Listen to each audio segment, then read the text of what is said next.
எங்க தலைவர் வைகோ அவரு ஒரு முயற்சி எடுத்தார். மார்க்சிய கம்யூனிஸ்டோட சேர்ந்து கட்சி ஆரம்பிச்ச புதுசுல காசு இல்லாம எது இல்லாம ஜாதி மத அரசியலுக்கு அப்பாற்பட்டு ஒரு தமிழகத்துல ஒரு மாற்றம் உருவாக்கணும்னு சொல்லி அவர் ஒரு முயற்சி எடுத்தார். அது ஒரு ஃபெயிலியர் ஆச்சு. அதுக்காக மக்கள் நல கூட்டணி அதெல்லாம் ஆரம்பிச்சோம். அது ஒரு ஃபெயிலியர் ஆச்சு. ஆனா ஒரு அரசியல் இயக்கம் தேர்தல் அரசியல் சார்ந்த ஒரு இயக்கத்தை நடத்தும் போது மக்களே அது ஒரு வாய்ப்பு கொடுக்காத போது அப்போ என்ன பண்றது எங்களுக்கு? அப்போ இது போன்ற அதிமுக திமுக போன்ற இயக்கங்களை சார்ந்து இருக்க வேண்டிய ஒரு ஒரு சூழ்நிலை வருது இப்போ. ஆனால் இன்னைக்கு பொறுத்த வரைக்கும் மக்கள் இன்னைக்கு ஒரு நம்பிக்கை கொடுத்திருக்காங்க. சாதி மதம் பணம் அல்லாது அரசியல் பண்ணலாம், நாங்க உங்களுக்கு ஆதரவு கொடுக்கிற ஒரு நம்பிக்கை உருவாக்கி இருக்கிறாங்க.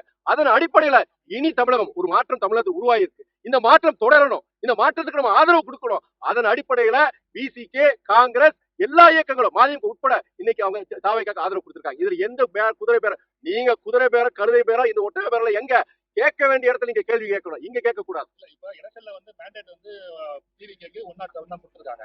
108க்கு 108 ரிஜெக்ட் பண்ணிட்டாரு. 107 இந்த நிலையில விசிகே இடதுசாரிகள் உள்ளிட்ட கட்சிகளோட ஆதரவோட தான் பண்றாரு. இருப்பினும் வந்து அவரோட மேண்டேட் 118 வரணுங்கிறதுக்காக ஏடிஎம்கே எம்எல்ஏக்கள் இப்ப இது வரைக்கும் வந்து 6 பேர் ராஜினாமா பண்ணிருக்காங்க. உங்களுடைய எம்எல்ஏக்கள் 2 பேரும் ராஜினாமா பண்ண சொல்லியிருக்காங்க. அவங்களுடைய மேண்டேட் வந்து 118 நம்ம கொண்டு வரணுங்கிற மேண்டேட்ல போறாங்க. அப்படிங்கும் போது இது வந்து என்ன பேர் விசிகே பொது உடைமை இயக்கங்கள் காங்கிரஸ் எல்லாம் தெளிவா சொல்லிட்டாங்க. எந்த காரணத்துக்காக நாங்கள் தாவேக்கா அந்த அரசு ஆதரிக்கிறோம், ஏன் நம்முடைய சகோதரர் விஜயை நாங்க ஆதரிக்கிறோங்கிறது அந்த இயக்கங்கள் தெளிவா சொல்லிட்டாங்க. அதாவது தாவேக்காக்கு சகோதரர் விஜய்க்கு வந்து அப்சல்யூட் மெஜாரிட்டி கிடையாது. நீங்க சொல்ற மாதிரி 118 இருந்தாதான் அவங்க அப்சல்யூட் மெஜாரிட்டி. அப்படி இருக்கும் பொழுது ஆதரவு ஒருவேளை காங்கிரஸ் நீங்க பொது உடைமை இயக்கங்களை ஆதரவு கொடுக்கலன்னு வச்சுக்கோங்க, என்ன நடக்கும்? ஜனாதிபதி ஆட்சி வரும். ஜனாதிபதி ஆட்சி பொறுத்த வரைக்கும் இன்னைக்கு தமிழ்நாடு மக்கள் வாக்காளர் பெருமக்களுடைய மனநிலைக்கு ஏற்ப இருக்காது. அது டெல்லியிலிருந்து ஒரு அரசாட்சி மாதிரி இருக்கும். அது வந்து தமிழ்நாட்டில் நடந்துடக்கூடாதுங்கிறதுக்காண்டி ஒரு தொங்கு மந்திரி சபை ஹங்க அசம்பிளி வந்துடக்கூடாது, மக்களுடைய தமிழ்நாட்டு மக்களுக்காக இப்ப இங்க அந்த ஒரு நலன் கருதி இப்படி ஒரு இந்த இயக்கங்கள்லாம் இன்னைக்கு வந்து தாவேக்காக்கு இன்னைக்கு ஆதரவு அளிச்சிருக்காங்க. அப்படி இருக்கும் பொழுது இதுல வேற என்ன இருக்கு? யாரு நீங்க இந்த கடந்த 30 வருடங்களாக தமிழ்நாடுடைய இந்த இழிநிலைக்கு காரணமானது எங்க உங்க பத்திரிகைகள் எல்லாம் தெரியும். இன்னைக்கு சூழ்நிலைக்கு நீங்க வேற கேள்வி அதுக்கு முன்னாடி கேள்வி கேட்க மாட்டேங்கிறீங்க. சொல்லுங்க, சிரிக்கிறீங்க பாத்தீங்க, உங்களுக்கே தெரியுது.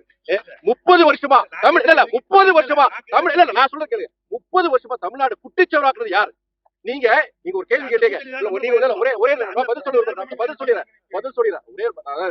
நீங்க ஒரு கேள்வி கேட்டீங்க, நீங்க இத்தனை வருஷம் கூட்டணி இருந்தீங்க. என்ன செய்யறது? ஒரு தேர்தல் அரசியல் இருக்கும் போது ஒரு அரசியல் கட்சி நடத்தும் போது அப்போ தேர்தல் ஜெயிச்சாலும் யாரும் ஒரு அரசியல் இயக்கம் இயங்க முடியாது. நாங்க முயற்சி பண்ணோம். முப்படையா முயற்சி பண்ணாரு.